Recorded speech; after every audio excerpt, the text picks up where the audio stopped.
Classification हम लोग start किए हैं। बायोलॉजिकल क्लासिफिकेशन में थोड़ा ध्यान से सुनते चले जाना क्या क्या चीजें। आपका ये जो चैप्टर स्टार्ट होगा, इस चैप्टर के अंदर मैंने बोला कि टोटल 8 से 12 नंबर के क्वेश्चन आने हैं। 8 से 12 नंबर आपके लिए बहुत इंपॉर्टेंट है, इसलिए हर एक पॉइंट को थोड़ा ध्यान से सुनिएगा। आगे आने वाले जितने ऑर्गेनिजम्स आप पढ़ेंगे, हर एक के बारे में थोड़ा थोड़ा इस चैप्टर में टच हो जाएगा। यानी एनिमल्स पढ़ोगे, एनिमल भी यहाँ पे टच होंगे, प्लांट्स पढ़ोगे, प्लांट्स भी टच होंगे, प्रोटिस्टा पढ़ोगे, प्रोटिस्टा भी टच होंगे, हर एक चीज यहाँ टच होगा थोड़ा बहुत। तो इसलिए बड़े ध्यान से हर एक पॉइंट को सुनिएगा। फिर भी कुछ डाउट अगर रह जाता है तो आप पूछते रहिएगा, ठीक है। चलिए, बायोलॉजिकल क्लासिफिकेशन, पहली चीज की क्लासिफिकेशन क्या है ये तो सभी को पता होगा। जब भी ऑर्गेनिज्म को उनके सिमिलर कैरेक्टर्स के बेसिस पे किसी ग्रुप को हम बनाएं तो उसी को हम बोलते हैं क्लासिफिकेशन। यानी क्लासिफिकेशन ऑर्गेनिजम्स को स्टडी करने के लिए किया जाता है। हमेशा क्लासिफिकेशन का मेन उद्देश्य क्या है कि हम उसको आसान करके पढ़ें, और उसके लिए आपको क्या करना पड़ेगा, एक ऑर्गेनाइज तरीके से ऑर्गेनिज्म को रखना पड़ेगा। इसी ऑर्गेनाइज तरीके के रखने को ही क्लासिफिकेशन कहते हो बेटा। तो यहाँ एक लाइन लिखो, एक पॉइंट लिखिए, क्लासिफिकेशन में एक पॉइंट लिखो, arrangement of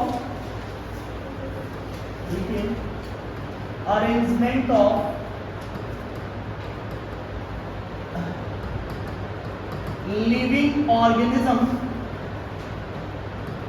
arrangement of living organism on the basis of similarities and dissimilarities। किसी भी ऑर्गेनिज्म को सिमिलर कैरेक्टर के बेसिस पे, डिसिमिलर कैरेक्टर के बेसिस पे क्लासिफिकेशन करना ही क्लासिफिकेशन कहलाता है। सीधी बात बेटा। अब कहानी स्टार्ट हो रही है आपके चैप्टर की। क्लासिफिकेशन वैसे तो बेटा हम लोगों ने हर एक ऑर्गेनिज्म का करके देख लिया है पहले चैप्टर में। 4 चीजों का क्लासिफिकेशन तो मैंने कराया ही था, 2 प्लांट और 2 एनिमल्स, जिसमें एक तो आप खुद ही हो जिसको क्लासिफाई किया गया था। इसके अलावा हाउस फ्लाई, इसके अलावा मैंजीफेरा इंडिका मैंगो, और इसके अलावा आपने किया था वीट का क्लासिफिकेशन। पक्की बात है। अब जरा आगे चलो, एनसीईआरटी के पेज नंबर 16 के पहले पैराग्राफ के चौथे लाइन पे, NCERT page number 16 paragraph number 1 line number 4 पे चलिए फटाफट। जब आप वहां जाते हैं तो देखिए जरा वहां क्या एरिस्टोटल का नाम लिखा है क्या? एरिस्टोटल, यानी पहला क्लासिफिकेशन हम लोग करने जा रहे हैं एरिस्टोटल का। तो पहला नाम आप लिखेंगे बेटा एरिस्टोटल। फर्स्ट लिखो एरिस्टोटल, एरिस्टोटल। अब ध्यान से सुनते चले जाओ बेटा। क्या एरिस्टोटल वही है जिनको हम लोग फादर ऑफ बायोलॉजी के नाम से जानते हैं? क्या एरिस्टोटल वही है जिनको फादर ऑफ जूलॉजी के नाम से जानते हो? तो दोनों बातें याद रखेंगे कि इन्हीं को हम लोग father of biology and father of zoology के नाम से जानते हैं। Father of biology and father of zoology, याद रखेंगे बेटा इस पॉइंट को। दूसरी बात, जब भी एरिस्टोटल का नाम आता है तो सबसे ज्यादा योगदान बायो के फील्ड में एरिस्टोटल का ही माना जाता है। इन्होंने सबसे पहला क्लासिफिकेशन किया है, जिस क्लासिफिकेशन में जितने ऑर्गेनिजम्स हैं उनको 2 पार्ट में क्लासिफाई किया है, एक प्लांट और एक एनिमल। लेकिन याद रखिए, जो ऑर्गेनिजम्स की क्लासिफिकेशन ये करते हैं, इन ऑर्गेनिजम्स में जब इन्होंने एनिमल्स को क्लासिफाई किया तो एनिमल्स के क्लासिफिकेशन में उन्होंने 2 ग्रुप्स बनाए थे बेटा। मैं उसी पैराग्राफ की बात कर रहा हूं जो आप पढ़ रहे हैं। एनिमल्स में उन्होंने 2 ग्रुप बनाए थे। पहले वे एनिमल्स रखे थे जिनके पास कोई आरबीसी नहीं था, यानी ऐसे एनिमल्स जिनके पास कोई आरबीसी नहीं है उनको उन्होंने नाम दिया एनेमा, और जिन ऑर्गेनिज्म के पास आरबीसी था उनको नाम दिया इनेमा। यानी आरबीसी प्रेजेंट होगा, आरबीसी अगर किसी एनिमल में प्रेजेंट है तो जो ग्रुप इन्होंने बनाया था उस ग्रुप का नाम था बेटा इनेमा। तो ये याद रखना है कि इनके ग्रुप का नाम इनेमा था। जो इन्होंने विदाउट आरबीसी वाले हैं विदाउट आरबीसी, या आप कह दो जिनमें आरबीसी एब्सेंट है। तो जो विदाउट आरबीसी वाले हैं उनके लिए जो ग्रुप बनाया गया उनका नाम दिया गया बेटा एनेमा। तो एक बना इनेमा और एक बने एनेमा। आपसे तो सीधा पूछेगा कि बताओ रे बताओ, वे ऑर्गेनिज्म जिनके पास आरबीसी प्रेजेंट है एनेमा है या इनेमा है? पक्की बात है। अब प्लांट्स के बारे में भी जरा चर्चा हो जाए। जब इन्होंने प्लांट्स को क्लासिफाई किया तो प्लांट्स के उनके ग्रोइंग हैबिट यानी किस प्रकार का ग्रोथ हो रहा है उसको देखते हुए क्लासिफिकेशन किया है। ग्रोइंग हैबिट के बेसिस पे जब इन्होंने बेटा क्लासिफिकेशन किया तो उन्होंने 3 ग्रुप बनाए थे। कितना ग्रुप बनाया था? 3 ग्रुप। क्या क्या नाम था बेटा? हर्ब, श्रब और ट्रीज। आपको तो ये पता है ना कि जो हर्ब्स हैं वो बड़े छोटे छोटे होते हैं, जो श्रब होते हैं वो थोड़े बड़े होते हैं, और जो ट्रीज होते हैं वो बहुत बड़े होते हैं। यानी क्लासिफिकेशन उनकी ग्रोइंग हैबिट, किस प्रकार उनका ग्रोथ है उसको लेके किया गया। ये क्लासिफिकेशन किसने किया था? एरिस्टोटल। पक्की बात है। याद रखिएगा पहला क्लासिफिकेशन यहीं से स्टार्ट हुआ है, जिसमें एनिमल्स को भी क्लासिफाई किया on the basis of RBC, plants को क्लासिफाई किया on the basis of growing habit. तो ये दोनों बातें आपको आनी चाहिए। नोट हो गया? नाम तो सुना ही होगा, सुना है तो जरा सुना सुना हो जाए। थियोफ्रास्टस की जब बात आती है बेटा, थियोफ्रास्टस कौन है? चेला ऑफ एरिस्टोटल। चेला मतलब शिष्य, यानी एरिस्टोटल गुरु थे थियोफ्रास्टस के। थियोफ्रास्टस भी कोई छोटा मोटा आदमी नहीं था। थियोफ्रास्टस को हम लोग कंसीडर क्या करते हैं? Father of botany. अरे बॉटनी में जितने काम किए हैं थियोफ्रास्टस ने, किसी ने नहीं किया। थियोफ्रास्टस को हम क्या कंसीडर करते हैं? Father of botany. और इतना ही नहीं, इनको और क्या बोलते हो? Father of ancient taxonomy. लिखा था बेटा, सब याद आना चाहिए। Father of ancient taxonomy. तो याद रखिए एंशिएंट प्लांट टैक्सोनॉमी अगर किसी ने पढ़ाया है तो वो थियोफ्रास्टस ही है। ये दोनों बातें याद रखो। और अगर मैं आपसे पूछूं कि बताओ रे बेटा बताओ, फादर ऑफ टैक्सोनॉमी कौन है? लीनियस। कौन है? तुरंत जवाब आना चाहिए, नहीं तो गला काट दिया जाएगा। ये समझ में आया इतना? तो पहला पॉइंट आपको याद रखना है फादर ऑफ बॉटनी थियोफ्रास्टस। दूसरा पॉइंट याद रखना है फादर ऑफ एंशिएंट टैक्सोनॉमी भी थियोफ्रास्टस। बेटा बॉटनी पे काम किया है तो ये प्लांट उठा लिए क्लासिफिकेशन के लिए। इन्होंने प्लांट्स को क्लासिफाई किया 4 पार्ट में, उनके ग्रोइंग हैबिट को देखते हुए। कितने पार्ट में? 4 पार्ट में। क्या क्या 4 पार्ट रहे होंगे? सबसे पहला हर्ब था, दूसरा अंडर श्रब,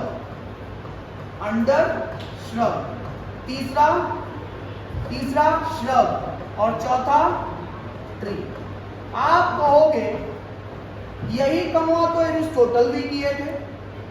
थियोफ्रास्टस ने जो किया है वो अंडर श्रब भी किया है, एरिस्टोटल ने अंडर श्रब नहीं किया। तो अगर कुछ ऐसा दिखे तो थियोफ्रास्टस, कुछ ऐसा दिखे एरिस्टोटल। समझ पा रहे हैं आप? इतना ही नहीं, अरे इन्होंने एक बड़ी फेमस बुक लिखी थी, कोई बताएगा थियोफ्रास्टस के बुक का नाम? इनके बुक का नाम था हिस्टोरिया प्लैंटेरम। अंडरलाइन कर लो, इंपॉर्टेंट क्वेश्चन है। बुक का नाम है बेटा हिस्टोरिया प्लैंटेरम। किसी बालक को अगर छोटा दिख रहा हो तो वो हमसे संपर्क करे। हिस्टोरिया प्लैंटेरम याद रखिए, बुक का नाम है हिस्टोरिया प्लैंटेरम। जेनरा प्लैंटेरम किसने लिखा था? लीनियस। याद आना चाहिए बेटा आपको। अगर याद नहीं आ रहा है तो ये तो गलत बात है। कैसे एग्जाम में दिएगा?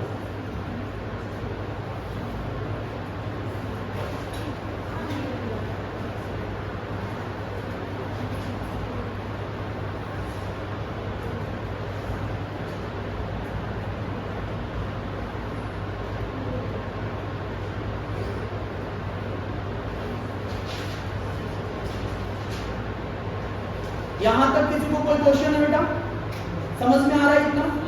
अभी तो कुछ पढ़े ही नहीं तो समझ में क्या आना है, अभी तो ये सब बाप वाला कॉन्सेप्ट है। तो ये प्लांट्स के लिए हो गया। थियोफ्रास्टस इतने पे नहीं रुके, उन्होंने कहा कुछ और कर गुजरूंगा। क्या कर गुजरे? इन्होंने क्या किया? थियोफ्रास्टस ने कुछ टर्म दिया है बेटा, थियोफ्रास्टस ने कुछ टर्म दिया है। क्या टर्म दिया है? कुछ टर्म्स इन्होंने बताए हैं, और ध्यान से इन टर्म्स को सुनिएगा क्योंकि जीवन बन बायो में पूछा जाता है। सबसे पहला टर्म एनुअल, सुना तो होगा ही, एनुअल। दूसरा बाइनियल, और तीसरा पेरेनियल के नाम से जाने जाते हैं।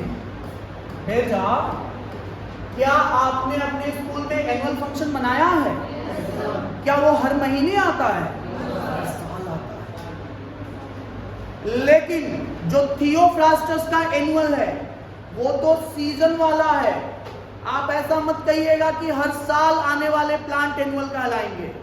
अरे एक सीजन में जो प्लांट ग्रो करता है वो एनुअल प्लांट कहलाता है। आप कहोगे ऐसा कैसे? गेहूं लगाते हो बेटा, कितने महीने में ग्रो हो जाता है?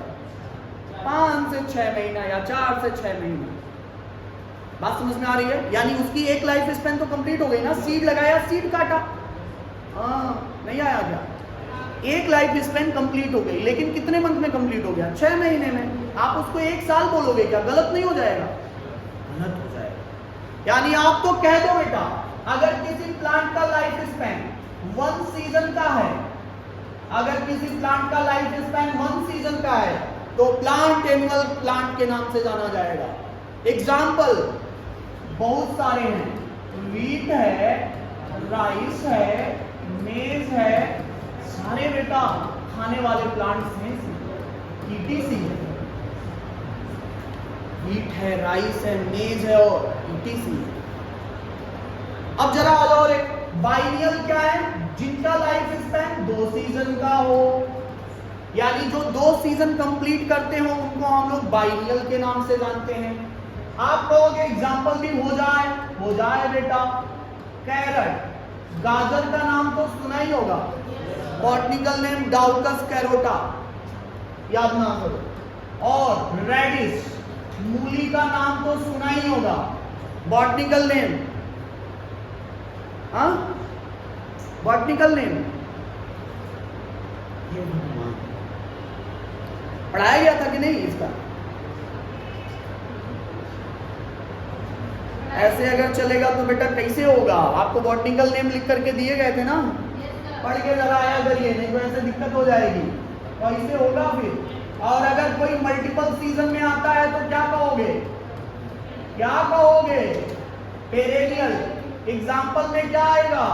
मैंगो, गुआवा, ये सब के सब आ जाएंगे बेटा। मैंगो, गुआवा, ये सब आप हर सीजन में खाते हो। जब भी अप्रैल मई का महीना आता है, मैंगो ही मैंगो आता है। हर अप्रैल हर मई में आपको मैंगो मिलता है। बात समझ में आ रही है? तो हर सीजन में आपको मिल रहा है, यानी मैंगो का पेड़ एक बार लगाओ और आम कई बार खाओ, मल्टीपल सीजन में। तो ये सारी टर्म्स किसने दिए हैं? थियोफ्रास्टस। यहां तक किसी बालक को कोई दिक्कत? तो 2 क्लासिफिकेशन की बातें हो चुकी हैं। एरिस्टोटल ने जो क्लासिफिकेशन किया था उसका नाम वो 2 टाइप पे किया था। किसी ऑर्गेनिज्म के पास आरबीसी है तो क्या कहोगे? इनेमा। किसी के पास नहीं है तो एनेमा, यानी विदाउट आरबीसी एनेमा और विद आरबीसी इनेमा। पक्की बात है। प्लांट्स को बेटा 3 पार्ट में क्लासिफाई किया। हर्ब, श्रब और फादर ऑफ बायोलॉजी और फादर ऑफ जूलॉजी के नाम से जाने गए, एरिस्टोटल कह रहा है। हिंदी नाम इनका क्या था? अरस्तु। पक्की बात है। बाकी थियोफ्रास्टस में आपको याद रखना है कि ये प्लांट्स के लिए जाने जाते हैं, तो प्लांट्स के 4 पार्ट किए। इसके अलावा उन्होंने ये सारे टर्म्स दिए हैं। जरा आगे चलो।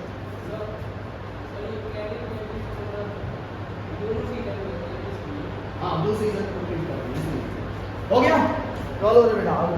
तीसरा क्लासिफिकेशन, थर्ड क्लासिफिकेशन की चर्चा होता है।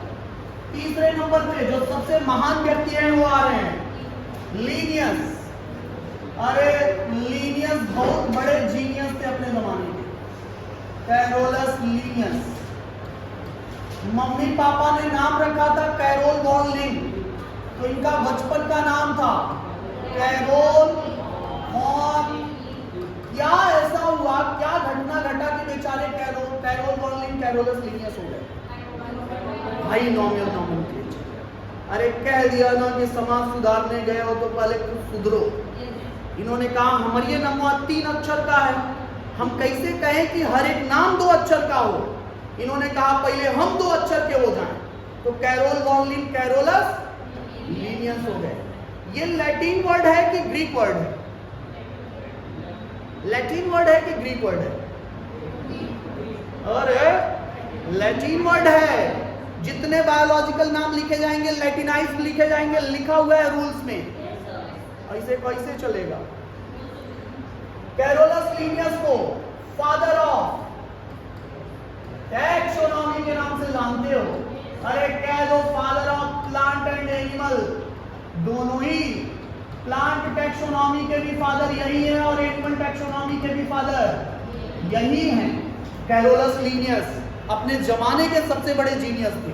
मैंने एक बताया था आपको, इन्होंने 2 किताबें लिखी थी। बात समझ में आया? Systema Naturae for animals and Species Plantarum for plants. बात समझ में आ रही है? लेकिन जब इन्होंने क्लासिफिकेशन किया तो इन्होंने एक बुक और लिखा है, तीसरा बुक जो इनका आ रहा है, इसका नाम है बेटा जेनेरा प्लांटेरम। क्या नाम लिखा है?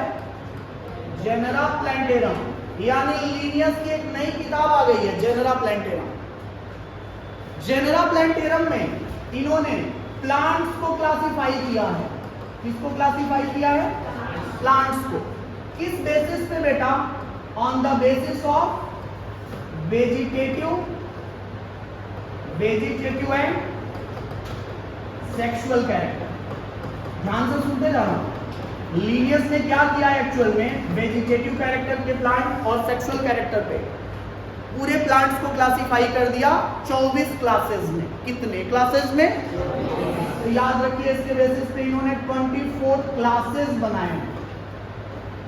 आप कहोगे क्लासेस के नाम याद करना पड़ेगा क्या? ना ना, बिल्कुल ना, नहीं याद करना है। तो आपको क्लासेस के नाम नहीं याद रखना है, आपको तो याद ये रखना है बुक का नाम। आप कहोगे लग रहा है सर अपने चैप्टर से हट गए, क्योंकि सेकंड चैप्टर में तो है ही नहीं है।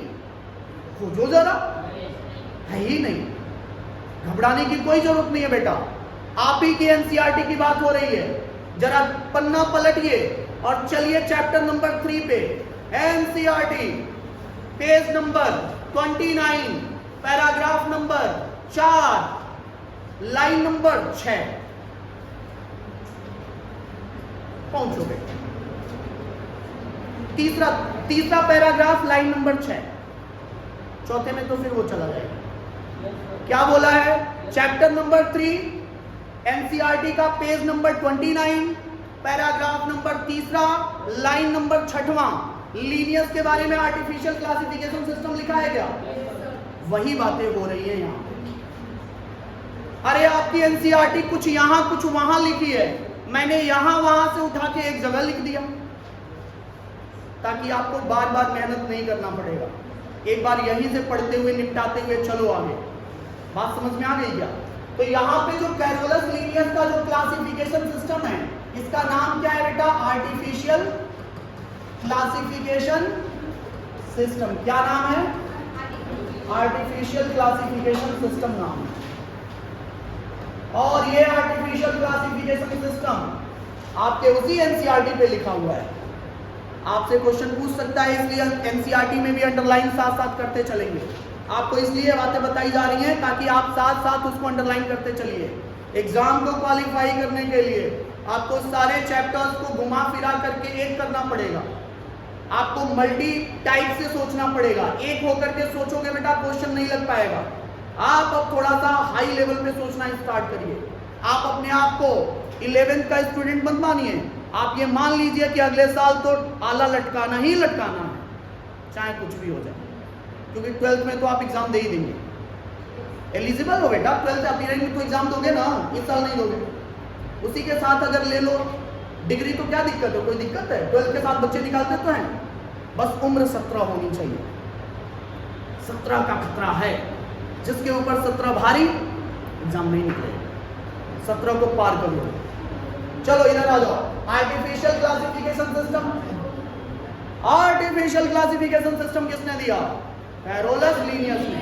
Father of taxonomy Carolus Linnaeus.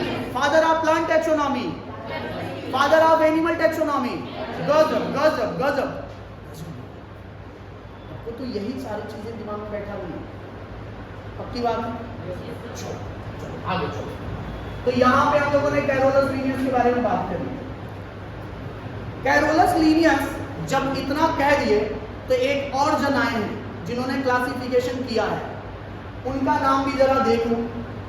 चौथा नाम आ रहा है, बड़े प्यार से सुनना क्योंकि कंफ्यूजन होगा यहाँ।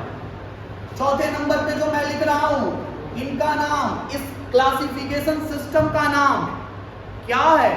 Natural classification system. NCERT page number 29 paragraph number 3, नीचे से उसी पैराग्राफ, तीसरे पैराग्राफ पे सबसे नीचे से दूसरी लाइन पढ़ो, सबसे नीचे से दूसरी लाइन पढ़ो। दिया है क्या? दिया होगा बेटा, दिया। नेचुरल क्लासिफिकेशन सिस्टम क्या दिया है? Natural classification system. तो जरा बात हो जाए बेटा नेचुरल क्लासिफिकेशन सिस्टम की। किसने प्रपोज किया रे नेचुरल क्लासिफिकेशन सिस्टम को? प्रपोज्ड बाय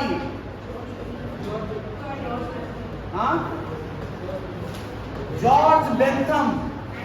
आप तो सीधे बोलो Bentham and Hooker, not cooker, Hooker. ये नाम कहीं सुना सुना लग रहा है? कहां सुना? हर्बेरियम में, हर्बेरियम में सुना सुना लग रहा है। हमने कह दिया ना बेटा कि जितने प्लांट्स हर्बेरियम में रखे जाएंगे सब किस क्लासिफिकेशन पे रखे जाएंगे। तो ये तो बातें हो चुकी हैं, ये हमारे लिए नए थोड़े ना है हुकर जी। आ जाइए, हुकर आपको भी पढ़ेंगे। बेंथम हुकर बहुत अच्छे हैं। अरे जितना क्लासिफिकेशन इधर हुआ है, इधर अगर सबसे अच्छा क्लासिफिकेशन सिस्टम किसी का बोला जाता है तो वो कौन है? Bentham Hooker. लेकिन बेटा बहुत अच्छे नहीं बन पाए, कुछ तो कमियां रह गई यार। अरे इंसान है, कुछ तो गलतियां हो जाती हैं। देखो क्या क्या गलतियां करी हैं बेंथम हुकर ने, जरा देखिए। जब इनके क्लासिफिकेशन सिस्टम को देखा गया तो बेंथम हुकर ने प्लांट्स को क्लासिफाई किया था। किसको क्लासिफाई किया था? सारे क्लासिफिकेशन अभी प्लांट्स के बारे में हो रहे हैं, तो प्लांट्स को क्लासिफाई किया। प्लांट्स को क्लासिफाई किया बेटा, और इसके टोटल कितने फैमिलीज बना दिए? 202 फैमिलीज बना दिए। कितने फैमिलीज बना दिए बेटा? 202 फैमिलीज बना। लिखना बंद करो रे, जरा सुनो ध्यान से, क्योंकि लिखने वाला कार्यक्रम तो आपकी एनसीईआरटी दी हुई है, आप छाप सकते हैं। जो मैं बता दूंगा बेटा वो फिर मिलेगा नहीं। ठहर जाओ थोड़ा, खतरा इसी बीच हो जाता है। एक क्वेश्चन गया 4 नंबर ले गया, फिर 5 नंबर माइनस जाएगा, क्योंकि 4 तो जाएगा जाएगा, 1 नंबर और ही माइनस जाएगा। तो जरा कानों को खुला रखिए, हाथों को बंद। प्लांट्स को इन्होंने जो क्लासिफाई किया है किस कैरेक्टर पे किया है? स्पर्मेटोफाइटा। किस कैरेक्टर पे किया है बेटा? सीड के बेसिस पे। किसके बेसिस पे किया है? सीड। ये नाम तो सुना सुना लग रहा है, आया था मैंगो के क्लासिफिकेशन में। मैंने कहा था स्पर्मेटोफाइटा में 2 ग्रुप्स आएंगे, एंजियो और जिम्नोस्पर्मी। टेबल नंबर 9.3 जब देखा जा रहा था तो क्या वहां पे बातें हुई थी?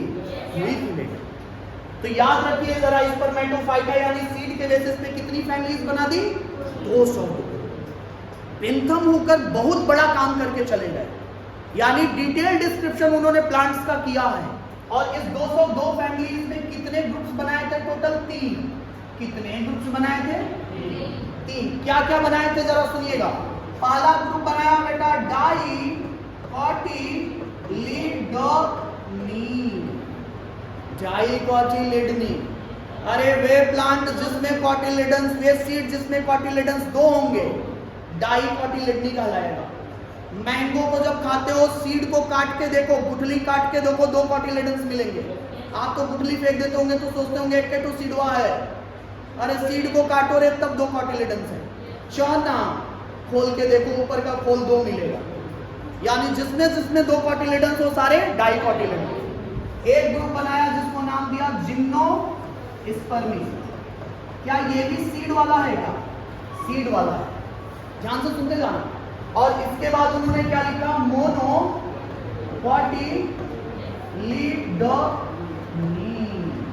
मोनोकॉटिलेडनी, डाइकोटिलेडनी, जिम्नोस्पर्मी और क्या क्या बोला एक बार जरा बोलो तो? डाइकोटिलेडनी, जिम्नोस्पर्मी।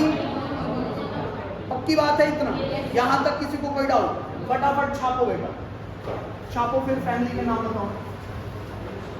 ना समझ में आए तो पूछो दोबारा, जल्दी करिए।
आर्टिफिशियल नहीं, प्लांट्स में ही है ना।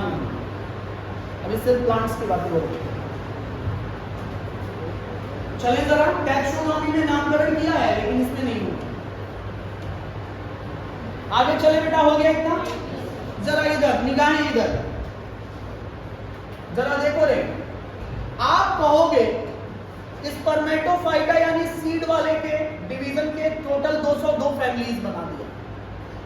ये 202 फैमिलीज को कितने ग्रुप्स में डिवाइड किया गया है? सबसे आगे डाइकोटिलेडनी, उसके आगे नंबर भी थोड़ा लिख लिया है बेटा। टोटल 34 फैमिलीज की स्टडी करी गई थी मोनोकॉटिलेडन्स में। टोटल 3 फैमिलीज बनाई गई थी जिम्नोस्पर्मी में।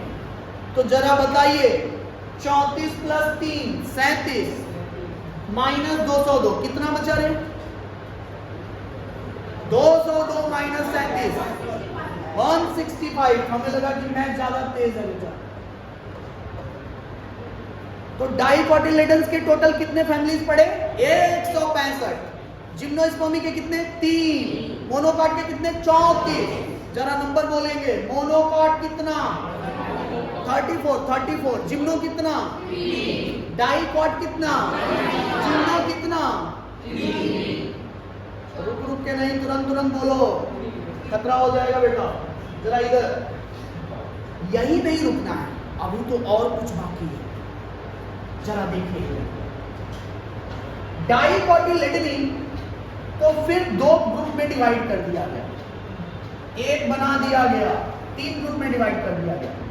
एक बना दिया गया जिसको नाम दिया गया, जिसमें पेटल्स क्या थे बेटा? पेटल्स क्या थे? फ्यूज थे।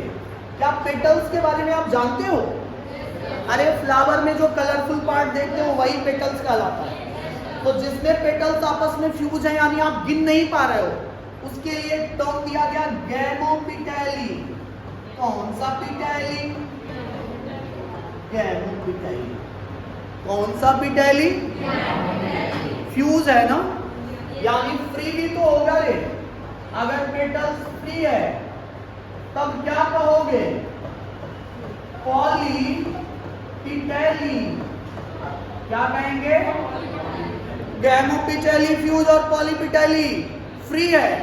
जरा जोर से, गैमोपिटैली फ्यूज और पॉलीपिटैली पक्की बात है। लेकिन अगर मान लो पेटल्स ही एब्सेंट है तो पेटल्स में नहीं है, अरे एक में फ्यूज एक में फ्री और एक में तो है ही नहीं, तो उसके लिए एक ग्रुप बनाया गया जिसका नाम दिया गया मोनोक्लेमाइडी। कौन सा क्लेमाइडी? कौन सा क्लेमाइडी? मोनोक्लेमाइडी। जहां मोनोक्लेमाइडी वहां पेटल्स नहीं होंगे। कह दो बेटा अगर आना ही है क्लासिफिकेशन में तो जरा रहन सुधार के आए, पेटल्स लेके आएंगे तब या तो गैनो या तो पॉली, नहीं है तो कहां रखेंगे? समझ पा रहे हैं?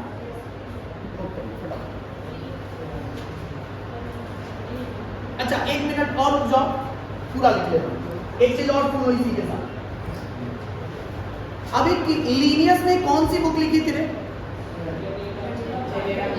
जेनेरा प्लैंटेरम। कौन सी लिखी थी?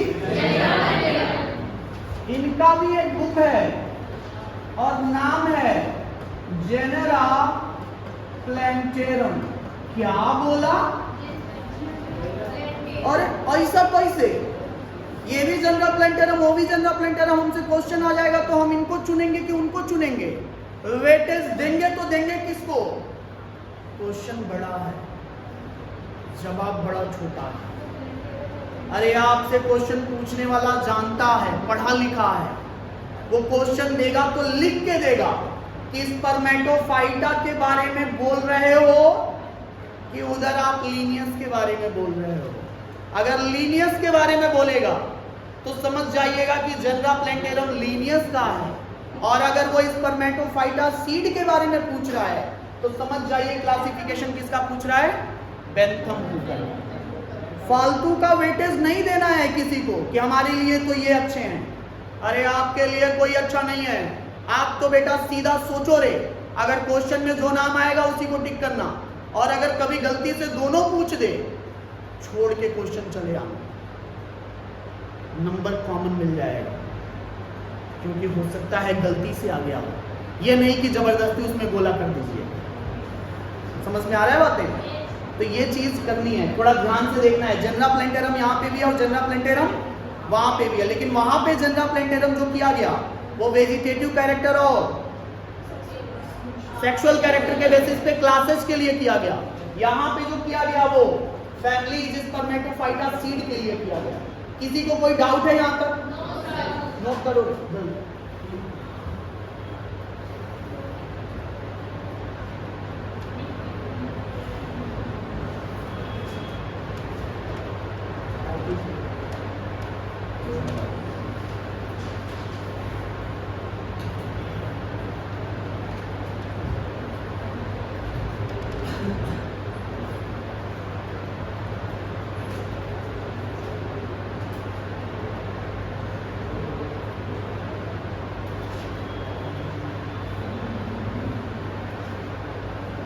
नोट्स प्रॉपर बनाइएगा, क्योंकि नोट से हर एक क्वेश्चन लड़ जाएगा, ये गारंटी है मेरी। लगा के देखना प्रीवियस ईयर क्वेश्चन, ना लगे तो कॉपी किताब फेंक देना बेटा, फेंक देना, या देखना कहीं पानी पानी हो चुल्लू पर डूबना नहीं है रे, मुंह धुलना है उसमें, है कि नहीं? लगेगा बेटा, विश्वास करो, क्वेश्चन लगेगा। अरे नहीं 100 में 100 लगेगा, 80 तो लग ही जाएगा, उसको क्वेश्चन घूमने दो भाई। 100 में 100 लगाना शुरू कर दोगे तो कॉन्फिडेंस ओवर कॉन्फिडेंस में बढ़ जाएगा, और ओवर कॉन्फिडेंस तो आपके लिए घातक है, क्योंकि अभी 2 साल खुद को संभालना है। अभी आप 3 महीने बाद देखेगा अपने आप को, एक बारूद समझ लोगे, फिर इधर जल्दी क्लास में नहीं बैठोगे, फिर इधर उधर लड़ते बैठते चलोगे, तो आपको लगेगा अरे हमको तो आ गया, क्लास में बैठने की क्या जरूरत है। अब तो जरा सेकेंडरी फंक्शन भी कर लिया जाए, हार्मोनल कुछ दबाव है कि नहीं? लेकिन याद रखिए, जो सपना कभी देख रहे होंगे चूड़ी उड़ी खरीदने का, ऐसा ना हो जाए कि मेले में चूड़ी बेचना पड़ जाए, तो जरा 2 साल चूड़ी के बारे में भी नहीं सोचेंगे। आगे चलिए, मिटा दूं इसे, हो गया ये? चलिए, तो हमने बोला बेंथम उंगर बहुत अच्छे हैं क्लासिफिकेशन के मामले में, इनसे बढ़िया क्लासिफिकेशन किसी ने किया नहीं प्लांट का। सबसे अच्छे हैं बेंथम हुकर, लेकिन यार गलतियां तो इन्होंने भी करी हैं, और ऐसी ऐसी गलतियां करी हैं कि जिसको इग्नोर भी नहीं किया जा सकता है। आप कहोगे गिनाओ ना, गिनो बेटा, आ जाओ गिन लो। जरा इनको अरेंजमेंट देखिए, जरा ध्यान से देखिएगा। आप बताओ पहले जिम्नो आया कि पहले एनजीओ आया? पहले जिम्नोस्पर्म आया कि पहले एंजियोस्पर्म आया? और पहले फ्लावरिंग की नॉन फ्लावरिंग थे, उसके बाद ना है फ्लावरिंग। पहले तो फ्लावर लाइक स्ट्रक्चर बना होगा ना, फिर ना फ्लावर आए होंगे। और एंजियोस्पर्मिक तो फ्लावरिंग है, जिम्नोस्पर्मिक तो फ्लावरिंग लाइक स्ट्रक्चर्स हैं, फ्लावर रियल फ्लावर नहीं है। तो आपके हिसाब से किसे पहले आना चाहिए और किसे बाद में आना चाहिए? इन्होंने तो मिक्स कर दिया है, खिचड़ी बना दिया है। जिम्नोस्पर्म को बीच में डाला, उधर मोनो इधर डाई। क्या ये सीक्वेंस सही है? क्या इनके क्लासिफिकेशन सिस्टम में फाइलोजेनी यानी इवोल्यूशन को देखा गया? नहीं देखा गया। अगर नहीं देखा गया तो क्लासिफिकेशन खराब या अच्छा? खराब है। हाँ, नहीं आया। आपको तो क्लासिफिकेशन अच्छा से अच्छा करना है। अरे हमारे पास ऑप्शन नहीं है, नहीं तो कब का हटा देते इनको। आप कहेंगे सही कैसे होगा? कुछ नहीं, आप कहोगे सर इसको उठा के यहां रख दो, इसको उठा के वहां रख दो। या आप ऐसे अगर हमसे कहेंगे सर इसको उठा के यहां रख दीजिए, अरे कहां रख दीजिए, जगह ही नहीं है। ऐसे कहो, ऐसे होगा। कैसे होगा? ऐसे होगा। यानी जो यहां है वो वहां, जो वहां है वो यहां, फ्लिप फ्लॉप मूवमेंट चलेगी। यानी जिम्नो यहां आ जाए और डाई पार्ट यहां चले आए तो सब कुछ मामला क्या है? यानी ड्रॉबैक क्या लिखोगे कि बेंथम होकर के क्लासिफिकेशन सिस्टम में क्या नहीं फॉलो किया गया? फाइलोजेनी फॉलो नहीं करी गई। ड्रॉबैक लिखिए, ड्रॉबैक लिखिए, लिखिए in Bentham Hooker classification system, in Bentham Hooker classification system, Bentham Hooker classification system not follow, dash the not follow, क्या नहीं फॉलो किया बेटा? Phylogeny, not follow phylogeny. Phylogeny मतलब इवोल्यूशनरी, इवोल्यूशन के बारे में उन्होंने जानकारी नहीं दी। अगर इवोल्यूशन को देख के क्लासिफाई किया होता तो जिम्नो को पहले और डाइकॉट को बाद में रखा होता। ठीक है, इतना समझ में आया? आपसे मेरा एक क्वेश्चन है और हर बार की बात, इस बार भी सही और सटीक जवाब आना चाहिए। जरा इसको देख के बताइए कि इस क्लासिफिकेशन में कितने फ्लावरिंग ग्रुप्स आपको दिख रहे हैं? दो। अरे बोला ना फ्लावर लाइक है, फ्लावर तो है ही नहीं। क्वेश्चन को ध्यान दो रे, यही तो स्लिप होगा। फ्लावरिंग पूछा तो केवल एंजियोस्पर्म, फ्लावर लाइक पूछा तो जिम्नो। समझ आ रहा है? अच्छा, आप इसमें से देख के बताइए, इसमें से सबसे एडवांस कौन दिख रहा है? हाँ, सबसे एडवांस कौन दिख रहा है? आंखों पे पट्टियां बंधी हैं, मोनोकॉट है। सबसे लास्ट में मोनोकॉट नहीं दिख रहा है। अगर आप इसको फ्लिप भी करेंगे तभी तो डाई यहां आएगा, मोनो वहां आएगा। हे भगवान, क्लासिफिकेशन वहां देख के भी नहीं बता रहे हैं। क्या डॉक्टर बनोगे रे तुम लोग बेटा? अरे मोनोकॉट यहां सबसे लास्ट में बेटा, सबसे एडवांस यही होगा ना? अरे गलती में ही सही, लेकिन बेंथम हुकर ने एक चीज अच्छी कर डाली, उन्होंने ये बता दिया कि मोनोकॉट सबसे क्या है? एडवांस है। तो आपको भी याद रखना है कि डाई और मोनो में कभी पूछ दे तो गलती मत करना, कह देना सबसे एडवांस तो मोनोकॉट ही है। पक्की बात है, कोई गलती नहीं होगी। आपसे क्वेश्चन मैंने दो पूछा, एक पूछा फ्लावरिंग प्लांट कितने ग्रुप्स हैं, आपने बोला दो, एक नहीं है। फिर मैंने पूछा कि इसमें सबसे एडवांस कौन है? मोनोकॉट। सीक्वेंस क्या होगा सही? पहले जिम्नो, फिर डाई और फिर सीक्वेंस तो सही है ना? अब कोई ऐसा आ जाए जो फाइलोजेनी के बारे में बता जाए, तो अगला क्लासिफिकेशन किसका? Phylogenetic classification. ये नोट हो चुका है? इसको सही सीक्वेंस लिख लीजिएगा। पहले क्या लिखेंगे? जिम्नो। एक सीक्वेंस सही लिख लो, जिम्नो, फिर डाइकॉट और फिर मोनो। ये सीक्वेंस सही लिख लो आप, सही सीक्वेंस लिखो, जिम्नो, डाइकॉट और मोनोकॉट। इसको पढ़ करके ही हमने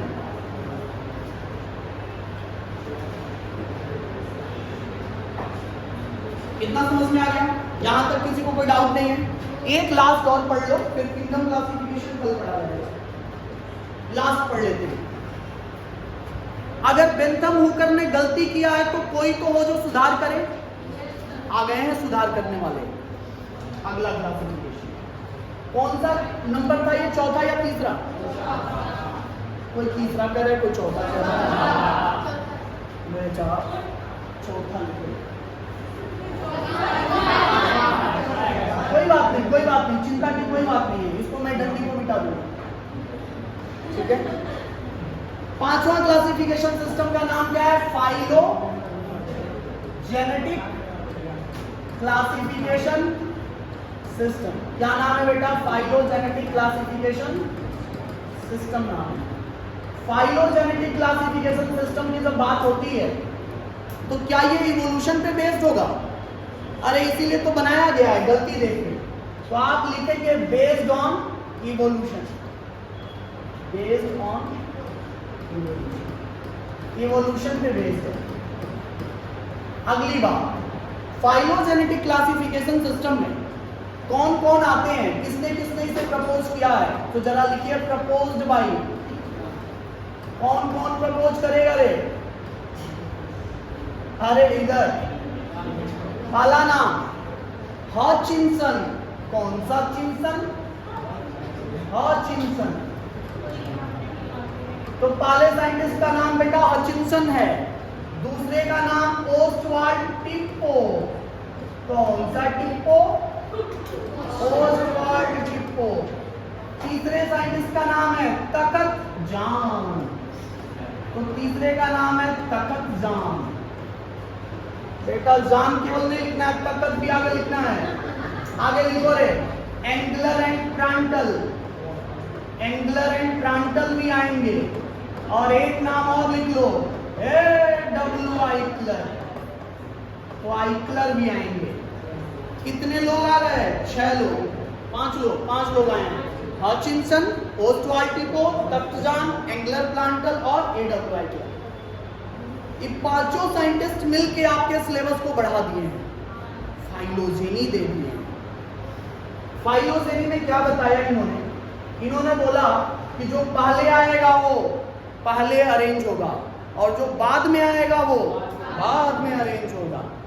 आपसे मैं एक क्वेश्चन पूछता हूं, सही सटीक आंसर आना चाहिए। क्या ब्लू ग्रीन एल्गी का नाम सुना है? सुना। क्या आज भी ब्लू ग्रीन एल्गी पाई जाती है? पाई जाती है। यानी लगभग 50,000 साल पहले ब्लू ग्रीन एल्गी आई। ये एल्गी है कि प्रोटिस्टा है? एल्गी है कि प्रोटिस्टा है? मोनेरा है। मोनेरा बैक्टीरिया है ये। हाँ, ऐसे ही चलेगा कहानी। याद रखिए 50,000 साल पहले आया है कौन? Blue green algae. और आज भी पाया जाता है। मतलब इनके पूर्वज कौन? ये हाँ बेटा। लेकिन यार रहते रहते कुछ बदलाव भी तो होना चाहिए ना। क्या आप जैसे आपके पूर्वज जंगलों में पत्ता लपेट के घूमते थे, आप भी घूमते हो क्या? अरे आप तो मॉडर्न मैन कहलाते हो, होमो सेपियंस सेपियंस। दो बार सेपियंस हो, मॉडर्न मैन के नाम से जाने जाते हो। आप तो वो हो बेटा जो ओजोन में छेद कर देते हो, होमो सेपियंस कहलाते हो। तो जरा इसको देखो रे, जो बीजीय आया, मान लेते हैं ऐसा 30,000 साल पहले कुछ बदलाव हुआ होगा, तो इन्हीं से एक एल्गी बन गई जिसका नाम रेड एल्गी है। समझ लो बस, इसको लिखने का ज्यादा मतलब नहीं है, रेड एल्गी है। मान लेते हैं बेटा ऐसा हुआ होगा 20,000 साल पहले कुछ और बदलाव आया होगा तो ब्राउन एल्गी बन गया होगा, और कुछ और बदलाव आया होगा 10,000 साल पहले तो ब्राउन से अरे इसका नाम खुद ही ब्लू ग्रीन एल्गी है। क्या नाम है? ब्लू ग्रीन एल्गी है। तो क्या ये बदलाव करके ये एल्गी नहीं बना सकता है? बना सकता है बेटा। ये मैंने जो डेटा लिखा है इसको दिल पे ना ले लेना, ये सही डेटा नहीं है, ये तो बस समझाने के लिए मैंने लिखा है 50,000 साल 30,000 साल। तो याद रखिए हर एक जो ब्रांच आपको दिखाई दे रहा है इस ब्रांच को क्या कहते हो? क्लैड। यानी फाइलोजेनी में जितने ब्रांच बनते जानते हो सारे ब्रांच क्या कहलाते हैं? क्लैड कहलाते हैं। हर एक ब्रांच को कंबाइनली क्या कह दोगे? क्लैडोग्राम। क्या कह दोगे? क्लैडोग्राम। और इनकी स्टडी ही क्लैडिस्टिक कहलाती है। कौन सा स्टिक? क्लैडिस्टिक। मैंने 3 बातें जल्दी जल्दी में बोली हैं। जब भी क्लासिफिकेशन या इवोल्यूशन होता है तो ब्रांचेस बनते हैं, हर एक ब्रांच को हम लोग क्लैड कहते हैं, सारे ब्रांच को कंबाइनली क्लैडोग्राम कहते हो और उनकी स्टडी क्लैडिस्टिक कहलाती है। पक्की बात है, अभी घबराने की जरूरत नहीं है। अभी आगे 3rd चैप्टर में भी फिर ये मिलेगा, अभी तो मैंने बस समझाया है। तो इतना याद रखना है, कल के क्लास में 2 किंगडम, 3 किंगडम, 4 किंगडम, 5 किंगडम पढ़ाया जाएगा। ठीक है, यहाँ तक किसी बच्चे को कोई डाउट है? कोई डाउट नहीं है ना, तो इसको पढ़ लीजिएगा। अगर कोई डाउट होता है तो फिर बात करते हैं। कल मैं आपको शीट दिलवा दूंगा बायोलॉजिकल क्लासिफिकेशन का। बायोलॉजिकल क्लासिफिकेशन का सीट हो जाएगा, फिर ये खत्म हो जाएगा। चलिए, थैंक यू।